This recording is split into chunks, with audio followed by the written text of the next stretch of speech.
This time round, we want to do Nairobi River Commission in a different way, in what other cities around the world have done. We need to contain the sewer that currently is going to the Nairobi River. If you look at the water behind us, most of it is black in color, meaning it is highly polluted and most of it is sewage. So the new concept or the new plan is to make sure that we separate the wastewater and the sewage from the good water that should flow into this river so that it can be made in use.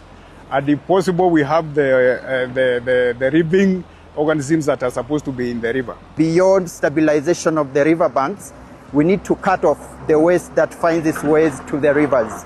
And that's why we are having the trunk sewer lines on either side of the river.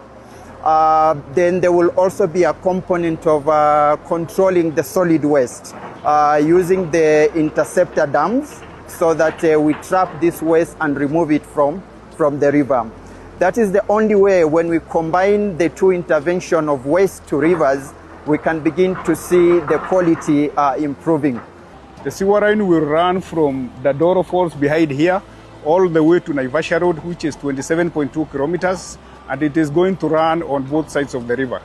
And the design has been made in such a way that the capacity of this sewer line will take all the wastewater and the sewage to make sure that it doesn't get to the river.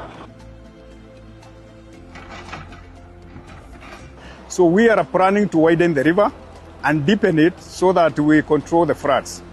And number two, part of what we are doing the engineering works is to make sure that we have banks protected and reinforced. And that is why we have the option of using gabions and other methodologies that will make sure that the banks are stabilized so that in future there will be no flooding.